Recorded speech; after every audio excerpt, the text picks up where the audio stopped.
మన కడప జిల్లాలో చారిత్రక వైభవం కలిగిన ఎన్నో ప్రసిద్ధి చెందిన దేవాలయాలు నేటికి భక్తులతో అనునిత్యం పూజలతో ఆరాధించబడుతున్నాయి. అటువంటి దేవాలయాల్లో అత్యంత విశిష్టత కలిగిన ఆలయం దేవుని కడప. తిరుమలకు ఇది తొలి గడప. మరి ఈ దేవుని కడప ప్రత్యేకత ఏంటో తెలుసా? తిరుమల తొలి గడపగా ప్రసిద్ధికెక్కింది. ఇది వెంకటేశ్వర స్వామి సన్నిధికి చేరుకోవడానికి గడప లాంటిది. ప్రాచీన కాలంలో ఉత్తర భారత యాత్రికులు తిరుమల వెళుతూ ఇక్కడ విశ్రాంతి తీసుకునేవారట. అక్కడ దాకా వెళ్లలేని వారు ఇక్కడే ఆ ముడుపులు చెల్లించి వెనుదిరిగేవారట. దేవుని కడప క్షేత్రం తిరుమలకు తొలి గడపగా ప్రసిద్ధిగాంచింది. దక్షిణ ప్రాంత యాత్రికులకు కాశీ వెళ్లడానికి, ఉత్తర భారతదేశ యాత్రికులు రామేశ్వరం వెళ్లడానికి, తిరుమల వెంకటేశ్వరుని వద్దకు కాలిబాటన వెళ్లే వారికి కడపే ప్రధాన మార్గం. ఈ కారణంగా 3 చోట్లకు వెళ్లే భక్తులు ఖచ్చితంగా ఇక్కడ మొదటిగా శ్రీ లక్ష్మీ ప్రసన్న వెంకటేశ్వరుణ్ణి, సోమేశ్వర స్వామిని దర్శించుకుని అనంతరం 3 క్షేత్రాలకు వెళ్లేవారు. తిరుమలకు తొలి గడప అయినటువంటి శ్రీ దేవుని కడప శ్రీ వెంకటేశ్వర స్వామి ఆలయంలో మనం ఉన్నాము. ఆ గుడి గురించి మరిన్ని విశేషాలు తెలుసుకోవడానికి మనం ఆలయ ప్రధాన అర్చకులైనటువంటి వారిని అడిగి తెలుసుకున్నాము. స్వామి చెప్పండి, ఈ గుడి విశేషత ఏంటి? ఓం నమో వెంకటేశాయ. తిరుమల తిరుపతి దేవస్థానంలో దేవుని కడప శ్రీ లక్ష్మీ వెంకటేశ్వర స్వామి దేవస్థానం నందు మీరందరూ ఉన్నారు ప్రజెంట్. ఇక్కడ చరిత్ర విషయానికి వస్తే, ఇక్కడ స్వామివారికి వెనకల వైపున ఆంజనేయ స్వామి వారు ఉంటారు. ప్రధానంగా అప్పట్లో ఇది త్రేతాయుగం నుంచి కూడా ఇక్కడ ఆంజనేయ స్వామి క్షేత్రంగా ఉండేది.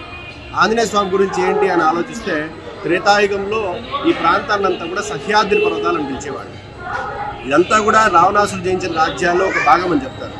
ఆయన చెల్లెలు శూర్పణఖకు కుంకుమ కిందకి గిఫ్ట్ ఇచ్చేశారట ఈ ప్రాంతాన్ని. ఆమె రాక్షసి కాబట్టి ఇక్కడంతా కూడా రాక్షస సంచారం ఎక్కువగా ఉండేది. దాని నుంచి ఇటువైపు వెళ్ళే బాటసారులను, గ్రామస్తులంతా కూడా బాగా ఇబ్బంది పెట్టేవాళ్ళు ఈ రాక్షసులు. అప్పుడు రాముల వారి సీతాన్వేషణలో భాగంగా ఈ రూట్లో వచ్చినప్పుడు రాముల వారికి ఈ సమస్యలని చెప్పుకుంటే, రాముల వారు కనిపించిన రాక్షసులందరినీ కూడా సంహరించేసి సీతాన్వేషణకై బయలుదేరతారు. అన్నమాచార్యుల వారు 50కి పైగా సంకీర్తనలు రాశారు ఈయన పైన. ఇంకా ఇక్కడ విశేషం ఏమంటే, విశేషంగా ఉగాది రోజున ముస్లిమ్స్ అంతా కూడా ఎక్కువ దర్శనానికి వస్తారు.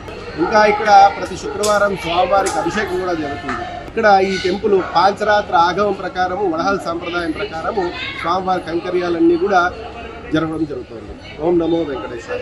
స్వామి, ముఖ్యంగా ఈ దేవుని గడప ఉత్సవాలని మన గడపలో ఎంతో వైభవంగా జరుగుతాయి. అవి ఎప్పుడు జరుగుతాయి, ఏ విధంగా జరుగుతాయి? ఇక్కడ ఏమంటే, స్వామివారికి విశేషంగా మాఘమాసంలో స్వామివారి బ్రహ్మోత్సవాలు మొదలవుతాయి. మామూలుగా రథసప్తమి రోజు ఇక్కడ తిరునాళ అంటే స్వామివారి రథం మీద ఊరేగింపు మొదలవుతుంది. చాలా ఉత్సవం, చాలా వైభవంగా ఈ చుట్టుపక్కల ఉన్నటువంటి అన్ని గ్రామస్తులందరూ కూడా పార్టిసిపేట్ చేసి అందులో చాలా కలోహలంగా జరుగుతుంది అన్నమాట. అది ఇక్కడ విశేషం. ముఖ్యంగా ఈ దేవుని కడప వెంకటేశ్వర స్వామి ఆలయం పరిస్థితికి వస్తే, ఈ మత సామ్రాజ్యానికి ఎటువంటి మత ఉద్దేశాలు లేకుండా హిందువులు కావచ్చు, క్రైస్తవులు కావచ్చు, లేదంటే ముస్లింలు కావచ్చు, ప్రతి ఒక్కరూ ఆ యొక్క రథసప్తంలో పాల్గొంటారు అని అంటుంటారు. దానికి ఉదాహరణగా మీరు ఏం చెప్పగలరు? దానికి ఉదాహరణగా ఏమంటే, ఇక్కడ మన ఇంట్లో ఇప్పుడు దేవతా కార్యం అనేసి ఏదైనా శుభకార్యాలు జరిగేటప్పుడు మనం ఇంట్లో దేవతా కార్యం అని పెట్టుకొని చేసుకుంటాం. అదేవిధంగా ఇక్కడంతా కూడా ముస్లిమ్స్ అందరూ కూడా వాళ్ళ ఇంట్లో ఏదైనా శుభకార్యాలు ఏదైనా జరిగేటప్పుడు వాళ్ళ ఇంటి అల్లుడైనటువంటి వెంకటేశ్వర స్వామి వారికి వచ్చి దర్శనం చేసుకుని వాళ్ళ శక్తానుసారంగా బియ్యము, బత్యము అన్నీ కూడా ఇచ్చి వెళ్తారనమాట. ఇదే ఒక్కటే చాలు మీకు ఎగ్జాంపుల్గా చెప్పాలంటే. ఈరోజు ముఖ్యంగా తీసుకుంటే స్వామివారి ఆలయంలో కుడివైపు కానీ ఎడమవైపు కానీ ఎంతమంది దేవుళ్ళ ఆలయాలు ఉన్నాయి, వాటికి సంబంధించి మీరు మాకు ఏమైనా తెలియజేయగలరా? ఇక్కడ స్వామివారి సన్నిధి ప్రధానంగా ఉంటుంది. స్వామివారికి ఎడం వైపున అమ్మవారి సన్నిధి ఉంటుంది. ఈ కుడి వైపున వచ్చేసి ఆండాల అమ్మవారి సన్నిధి ఉంటుంది. ఇంకా విశ్వక్షేణుల వారి సన్నిధి, ఆళ్వార్ల సన్నిధి, ఇక్కడ అన్ని కూడా ఇంకా ఏమంటే స్మార్తులకు మాత్రమే విశ్వక్షేణులు ఉండరు, వినాయక స్వామిని ఆరాధిస్తారన్నట్లుగా ఇక్కడ మేము అది అలాంటి భేదం కూడా లేకుండా ఇక్కడ స్వామివారి వినాయకుడి సన్నిధి కూడా ఇక్కడ ఇదే గుడిలోనే ఉండడం అనేది ఒక ప్రత్యేకత. ఇక్కడ చూస్తున్నారు కదా, మన ఆలయ ప్రధాన అర్చకులు ఏవైతే ఈ యొక్క గుడి గురించి విశేషతలు, ఆ గుడి పురాతన చరిత్ర ఏ విధంగా అయితే చెప్తున్నారు, మరిన్ని విషయాలు మన ఈ తిరుమల వెంకటేశ్వర స్వామి తొలి గడపైనటువంటి దేవుని కడపలో వచ్చిన భక్తుల ద్వారా మరిన్ని విషయాలు తెలుసుకునే ప్రయత్నం మనం చేద్దాం. దేవుని కడపలో వెంకటేశ్వర స్వామిని కృపాచార్యులు ప్రతిష్ఠించారని ప్రతీతి. అందువల్ల ఈ పట్టణానికి కృపాపురం అని పేరొచ్చింది. కృపాపురమే కడపగా మారిందంటారు. విజయనగర రాజులు, నంద్యాల రాజులు ఈ ఆలయాన్ని అభివృద్ధి చేశారు.